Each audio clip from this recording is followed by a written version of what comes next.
네, 오늘은 제사장의 옷이라는 제목으로 우리 출애굽기 39장 말씀 보도록 하겠습니다.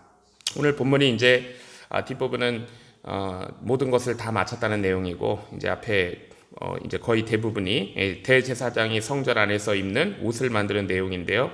자, 이 옷에 대한 자세한 우리가 말씀을 이미 출애굽기 28장에서 두 번으로 나눠 가지고 다 살펴보았습니다.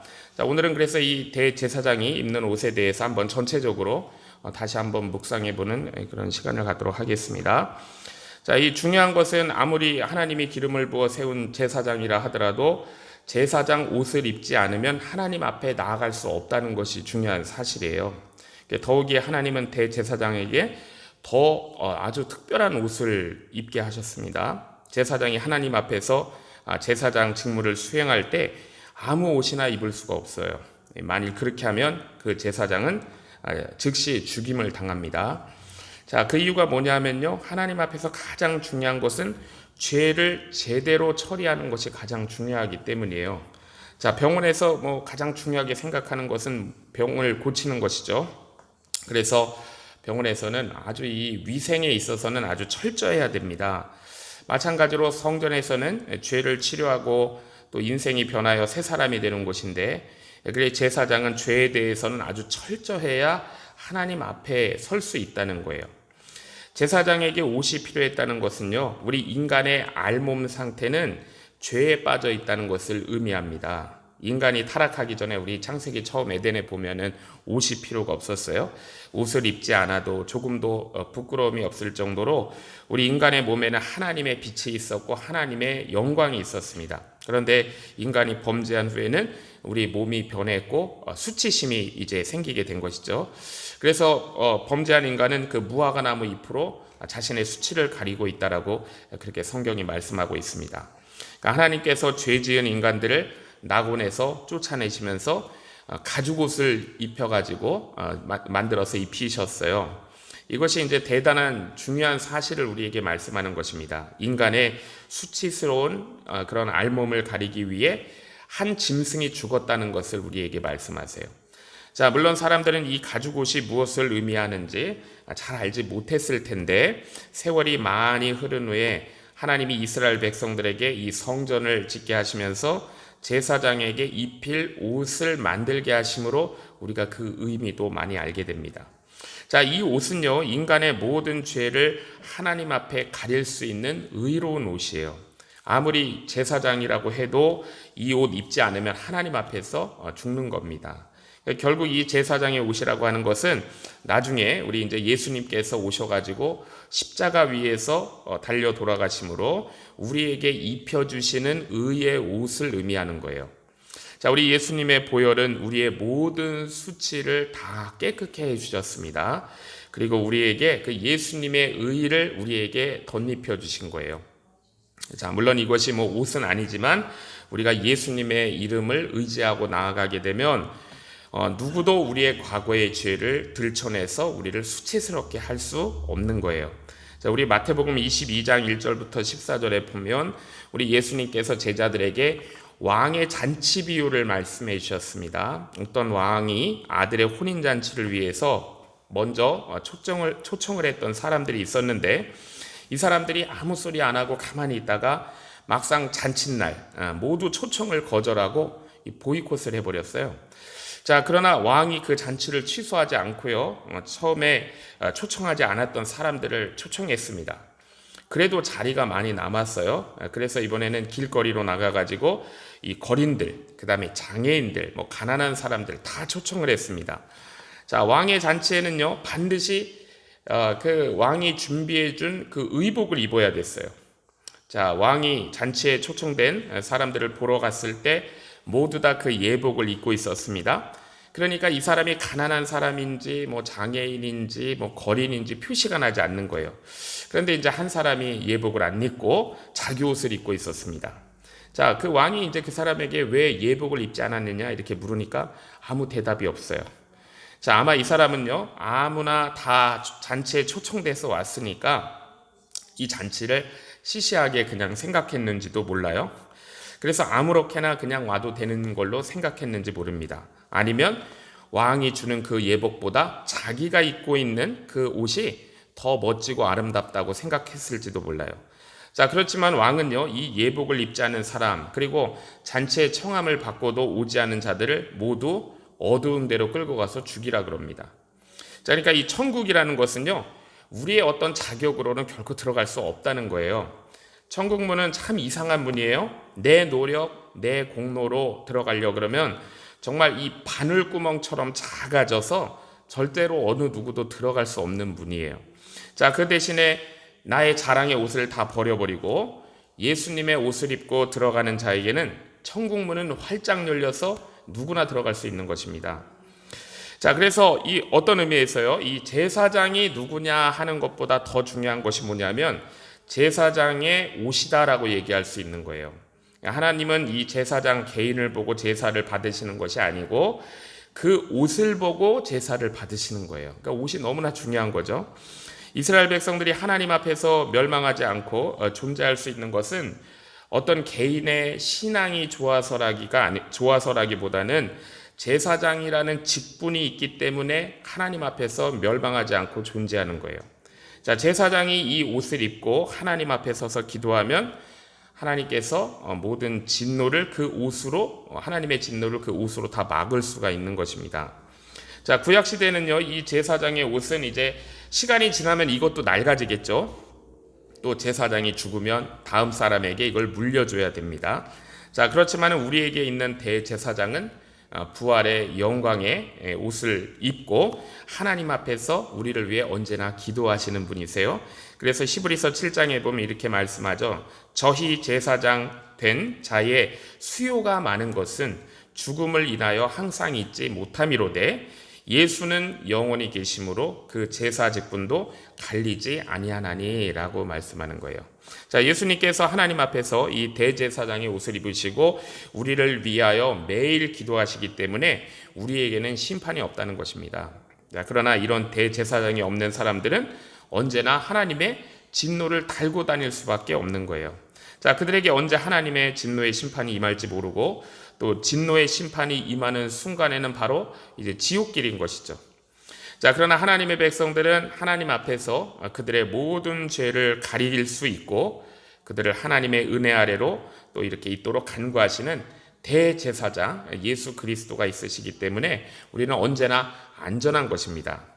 자, 우리가 하나님의 은혜 안에 산다는 것은요, 이 세상의 모든 죄와 하나님의 진노로부터 보호되고 있다는 거예요. 이것이 하나님의 은혜 안에 산다는 것입니다.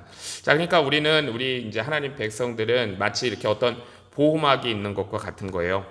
모든 것으로부터 보호되고 있는 것입니다. 어떻게 보호되냐 하면은요, 이 세상에 일어나는 일들이 나의 분노, 사람의 분노 때문에 일어나잖아요. 우리 믿는 자들의 마음에 날마다 성령을 부어주셔가지고 우리의 마음을 새롭게 하심으로 보호해 주시는 거예요. 자, 하나님께서 무엇보다 먼저 우리의 마음과 생각을 지켜주시는 것이 우리를 보호해 주시는 거예요. 우리 안에 분노가 계속되지 않도록 해주시는 거예요. 자, 그리고 우리가 모르는 사이에 우리를 노리고 있는 다른 사람들의 분노로부터도 우리를 지켜주시는 것입니다. 자, 우리가 사실 생각해 보면 우리가 죄 짓지 않는 날이 없는 것 같아요. 우리는 매일 죄를 짓고 살고 있습니다. 그러나 우리에게는 그리스도가 계세요. 자, 그래서 히브리서 7장 25절에 보면은 이렇게 말씀합니다. 그러므로 자기를 힘입어 하나님께 나아가는 자들을 온전히 구원하실 수 있으니 이는 그가 항상 살아서 저희를 위하여 간구하심이라. 주님께서 우리를 위해 항상 기도하시기 때문에 하나님의 은혜가 우리에게서 끊어지지 않고 우리가 또 하나님 앞에 범죄했을지라도 성령의 은혜를 거두시지 않는다는 것입니다. 절망 중에 우리가 소망이 있고 낙심 가운데에서도 평안할 수 있는 것은 주님께서 우리와 늘 함께 하시기 때문이에요. 자, 오늘 말씀을 읽으면서 보셨지만은 이 세상에서 이 대제사장의 에봇만큼 아름답고 비싼 옷은 없을 거예요. 뭐 금을 쫙 펴가지고 실로 만들어서 아름다운 색실과 함께 섞어서 만들잖아요. 수많은 보석들이 있고. 자, 그러니까 이 옷은 당시에 가장 귀한 청색, 자색, 홍색 실로 수놓았을 뿐만 아니라 정말로 금을 얇게 쳐가지고 그 금으로, 순금으로 실을 만들어 이 실들과 함께 짠 거예요. 자, 에봇 위에 매는 끈도 이런 실로 수놓았고, 그리고 양 어깨에 이스라엘 아들들의 이름을 이 호마노라는 이 보석에 도장처럼 새겨가지고 달아놓았습니다. 가슴에는 12개의 서로 다른 보석을 이렇게 붙여놓았어요.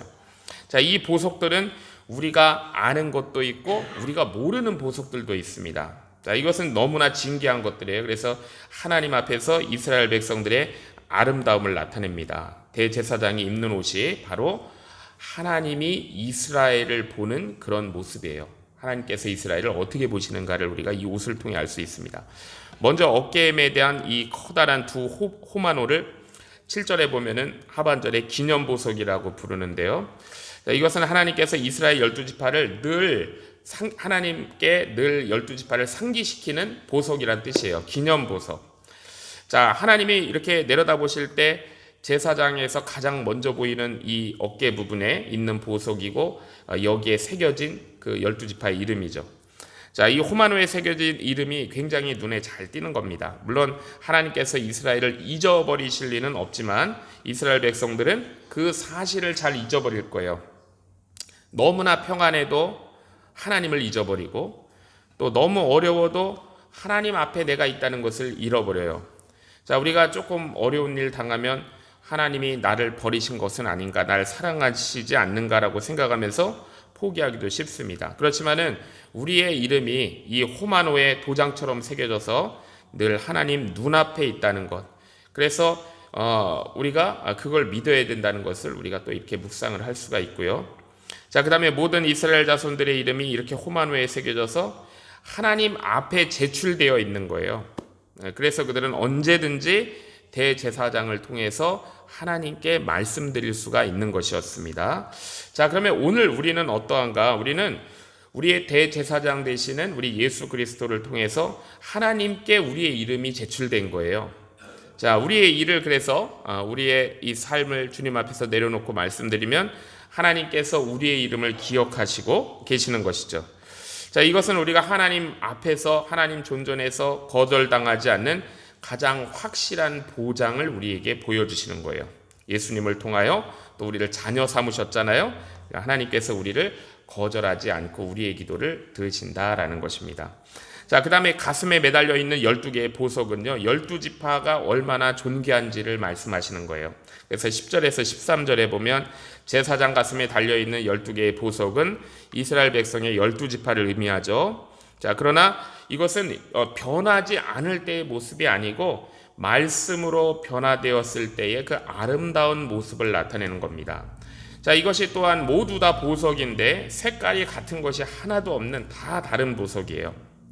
모두 다 아주 영롱하고 아름다운 색깔을 가지고 있는 그런 보석입니다. 그래서 우리 예수 그리스도를 믿는 사람들이요, 성숙하게 되어서 한결같이 아름다운 빛을 발하는 것을 또 의미하는 거예요. 또한 이 12개의 보석들이 그 자리에 붙어 있지 않고요, 만약 이걸 어디 따로 떼어가지고 상자에 보관하든지 하면은 잃어버릴지도 몰라요. 같이 붙어 있어야 빛나게 함께 있을 수 있습니다. 자, 따로 돌아다니는 보석은, 그거는 자기 자랑은 될지 몰라도 다른 사람을 살리는 데는 소용이 없는 거예요. 그래서 은사를 사용하기 이전에 먼저 하나 되어야 된다라는 것을 우리가 이 12개의 보석을 통해 묵상할 수가 있고요. 하나가 되지 않는 은사는 혼자 돌아다니는 은사예요. 다른 사람을 위해 희생당하기 싫은 자기 자랑의 은사밖에 안 됩니다. 그리고 그것으로는 이 제사장의 옷에 붙어 있는 것처럼 사람을 살릴 수가 없다라는 것을 우리가 또 묵상하게 되고요. 하나님은 제사장에게 에봇 외에도 이제 다른 옷을 만들어서 입히시잖아요. 그 이유는 제사장도 죄인이기 때문이에요. 그들이 입어야 하는 옷은 에봇을 받쳐 입는 긴 청색 옷이 있고 속옷 고이가 있고 머리에 쓰는 관이 있습니다. 제사장의 옷은요, 이 발끝까지 덮이는 아주 긴 옷이에요. 자, 이것은 하나님 앞에서 일체 자신의 모습을 보이지 말라는 뜻입니다. 자, 그런데 이 긴 제사장의 옷은 청색으로 만들었고 옷 끝에는 돌아가면서 금방울과 석류를 번갈아 매달게 했어요. 이 지성소에 들어간 대제사장이 살아있는지 죽었는지 확인할 수 있는 방법이 이 옷 끝에 매단 석류와 방울이 부딪혀가지고 소리내는 것으로 알 수 있는 것이죠. 방울은 자기 혼자 소리를 내지 못해요.